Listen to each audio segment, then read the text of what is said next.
En 1935, les lois de Nuremberg sont promulguées en Allemagne. Les nazis retirent la citoyenneté des Juifs allemands, en plus de restreindre plusieurs de leurs droits. À l'époque, c'est 1 demi-million de Juifs qui subissent ces restrictions.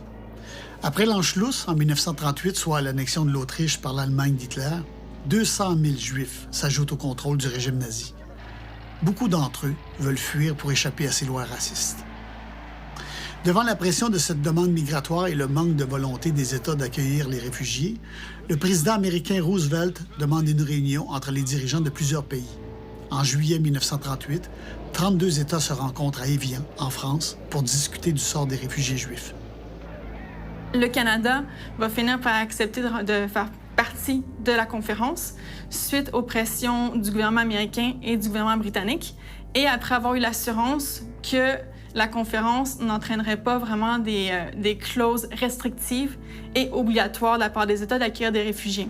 Une fois la conférence finie, il y a seulement un État qui accepte de prêter main forte et d'accueillir des réfugiés juifs.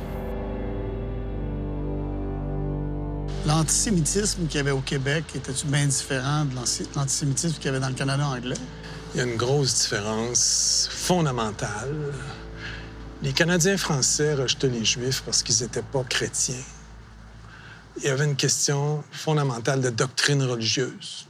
L'Église enseignait de garder les Juifs en dehors. Les Canadiens anglais, eux, ils avaient une gradation raciale où figuraient les Canadiens français. En haut, les Nordiques, les Blancs, les gens de l'Europe du Nord, les Anglais. Au milieu, les Canadiens français, les Espagnols, les Latins, les Méditerranéens. Puis en bas, les Noirs, les Chinois, les Juifs. Alors, c'est une barrière raciale de l'autre côté que subissaient aussi les Canadiens français.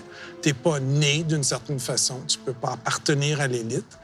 Par contre, chez nous, c'était plus la question, t'es pas baptisé, tu peux pas être une personne égale à un catholique. C'est un peu ce qui a poussé les Juifs à aller vers les écoles protestantes. Protestantes, parce qu'eux seuls les admettaient. Donc, on a augmenté le bassin d'anglophones au Alors, Québec. on s'est tiré dans le pied en les refusant, alors qu'on aurait pu les franciser, puis on aurait pu mettre de côté les cours de religion pour eux autres.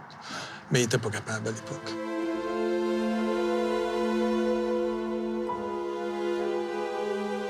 Écoute, on va prendre McGill, qui est une institution anglo-britannique certainement crédible.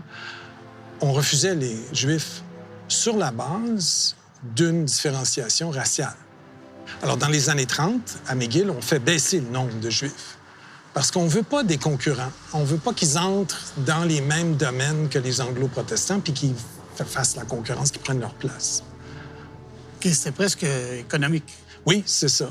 Le gouvernement fédéral, pendant la guerre, va refuser d'admettre des réfugiés juifs, et même dans les années fin 30, sur les mêmes bases. Ils sont pas assimilables, ils peuvent pas faire des bons Canadiens, ils n'ont pas le bon profil racial.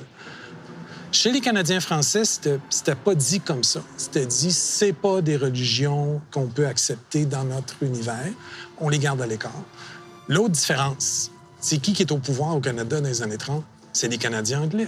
Donc, les Canadiens anglais ont le pouvoir à Ottawa, au ministère de l'Immigration. Ils vont dans les provinces aussi. Dans les provinces, de dicter leurs idées, dicter leur ligne de conduite. Et c'est ça qui est la différence aussi. Dire que c'est les Canadiens français qui faisaient obstacle, c'est un peu tiré par les cheveux parce que les Canadiens français n'ont pas le pouvoir à Ottawa.